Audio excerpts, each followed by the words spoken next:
Hey everyone, Anthony here with Pro Dealer Secrets. For today's video, I'm just going to go over a slide from our course. Just kind of give you an overhead view of what we have here. And what you're looking at is things to look for when buying a vehicle, which will include when you're looking in person at an individual or at the auction. But this one's geared towards when you're meeting someone from like Craigslist, Facebook, whatever it might be.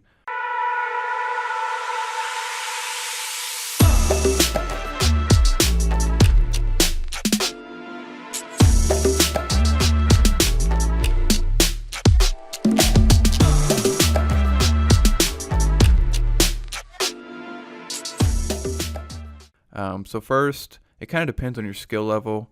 Are you mechanically, inclined? Are you very familiar with problems on vehicles? If you're not, you're definitely going to want to use a shop to do a pre-purchase inspection for you. And typically, if you can get one that's either available or you might have to schedule an appointment, it'll take about 30 minutes to do a good inspection. And you're definitely going to want to do this because of hidden issues, especially if you're buying an older car, cheaper one. You're just going to want to know what's going on with it. Now, of course, the shop, they're always going to give you or most of the time, they're going to give you a lot more things that it needs than what it really needs, because that's what they're there for. They're there to try to fix as many things as possible and make as much as possible. But then it's up to you to decide, what's not a big deal and what is. And it'll be pretty obvious. So first, if you have a local reputation or a local relationship with a shop, that's perfect. If you already know somebody. If you are mechanically inclined, you know what's going on with cars, and you feel pretty confident in your skills to not miss anything, then you kind of have an advantage there. But for the most part, a good local shop, especially like an independent guy, locally owned, a lot of times they'll want to work with you because, they need all the business they can get. And, they'll give you a diagnostic sheet of everything that's going on with it.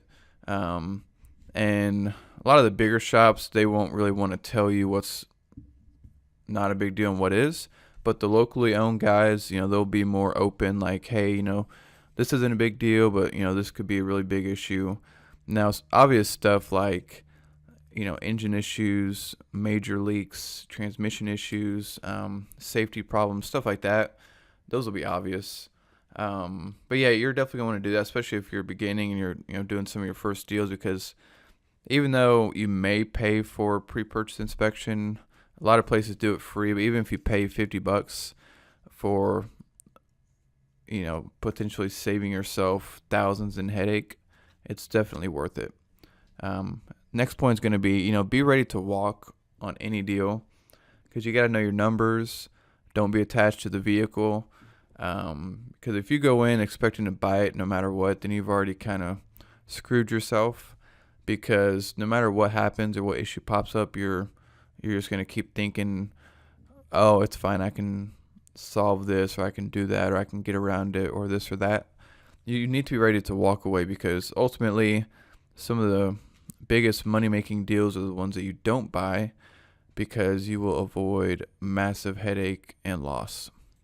So, some reasons that you might walk away from a vehicle is if you can't get your price, if you know that you need to buy it for a certain amount and you can't get to that amount, it's not worth it, then, be ready to walk.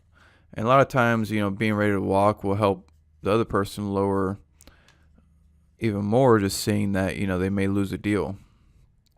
One big one is like weird deals, things that are don't feel right or aren't typical, things that you'll get more experience as you go with what these are. But just to give you a few examples, one might be they want to meet in a weird part of town, or like you show up and there's nobody around except for you and them, and it's dark and it's in a sketchy part of town, stuff like that. Also, if they try to avoid certain questions over and over, like, if you ask them, are there any major issues with the car? And they might be very dodgy, like, oh, it's just a car, but, I drove it A little bit, but when do you want to come see it? Or you'll get a gut feeling. It won't feel right. And one of the big ones is like if they're selling it for a family member, like, oh, I'm selling it for my brother-in-law and da da da, this and that. He has a title, but I can take the cash and sell it to you. Obviously that's not a good situation because who knows it? You probably won't get that title. Another example is, if they seem like they're on drugs, maybe they stole the vehicle, maybe they're selling it for someone else that they don't know. There's no shortage of weird deals, including title issues. You always want to make sure that the title has no issues whatsoever. I think in some states you have to swap registration or something. Here in Oklahoma, we have titles. You sign the title over, you notarize it, and the person takes it when they buy it. Now, if somebody were to have an open title, which is where it's not in their name, but it's in somebody else's name, and it's got a long past due notary date, so you're going to have tag penalties, and the registration's up or something like that. Those are examples of, you're going to want to pass out of just a major headache, unless it's just too good to pass up, which is very rare. I've never had one of those happen, but every now and then one might come along. But for all the beginners and, for lack of having to go through a title headache, you do not want to mess with those deals. Out of ordinary requests, those would be such as, can you bank wire me the money? Can you bring a money order? Do you mind if, I don't know, you meet us at midnight or some crap like that. And that kind of goes hand in hand with location here, which is, if you're meeting in the most ghetto part of town, then just go with your instinct and, maybe ask them to meet you in closer to your part of town or in a nice part. And if they absolutely refuse or they don't want to work with you, if they will not meet anywhere else other than like a sketchy ass gas station, then something's up. So just follow your gut feeling. The ones where they're like too good to be true are the ones that lure you in because they probably expect you to show up with cash and then maybe rob you. So if it's too good to be true, it probably is. And, they might be doing that just to get suspecting people in. But ultimately, go with your gut feeling. If it doesn't feel right, it's probably not. So, not being attached to the vehicle, it's just an asset. Fear of missing deals is going to cost you money because if you feel like you have to buy something, that's when you're screwed. And I've seen plenty of people trip up by thinking they have to have something to flip right now. And then they go buy a car that they kind of forced it, and then they sit on it for 2 months and they miss out on a better deal and they don't make any money. And they've passed up 2 or 3 deals in the meantime just because they were impatient. Same with the auction. You got to let it kind of come to you, kind of flow. Look for the good deals, but don't force anything because when you start forcing deals, you're going to lose money. And that goes in with sticking to your numbers because if you know your numbers, you stick to them. You won't force anything because you've made the rule that you won't pay over a certain amount because you have to make a certain amount.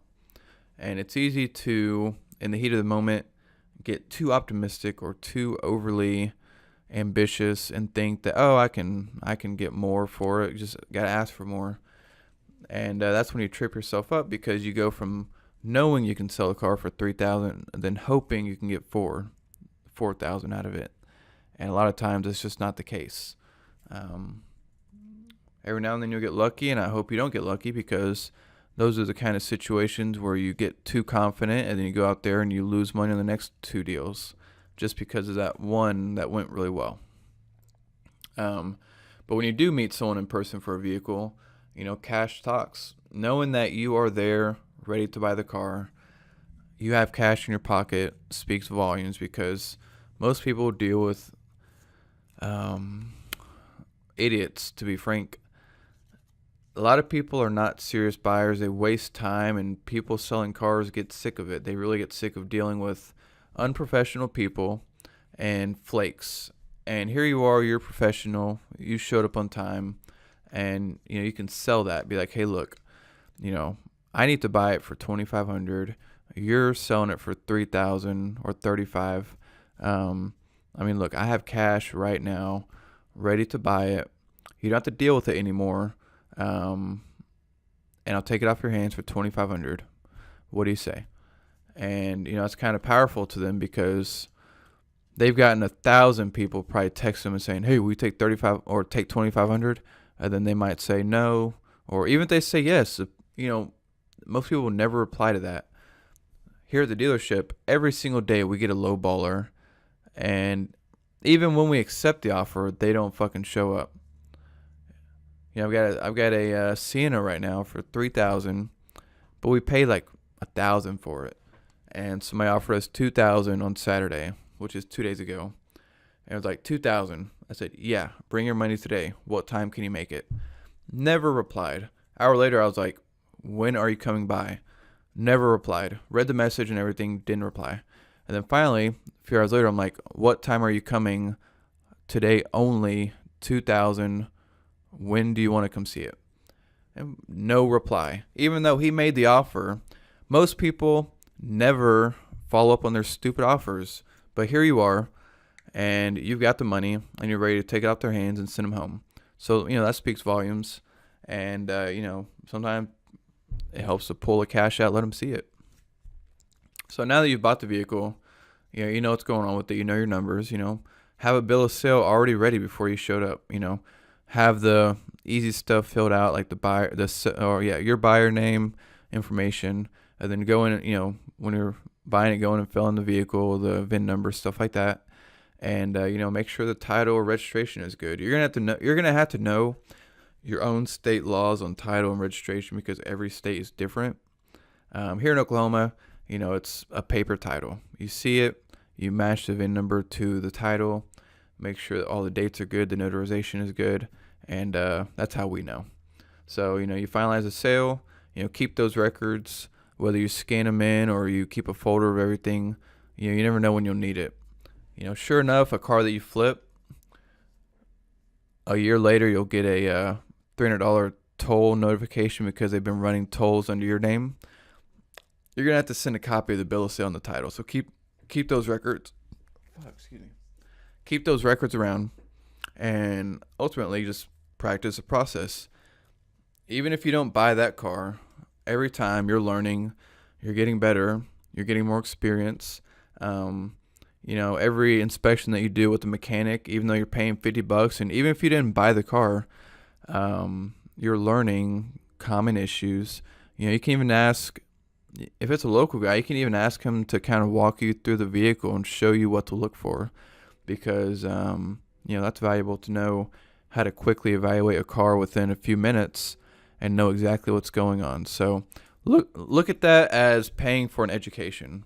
You're paying to learn. And I'll tell you this, when I started flipping cars, I didn't have any experience. I didn't know the difference between an engine and a transmission.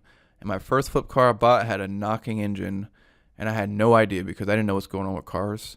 I bought this Honda Accord with the, knocking rod. I didn't know, but, I found out pretty quick because someone pointed out to me.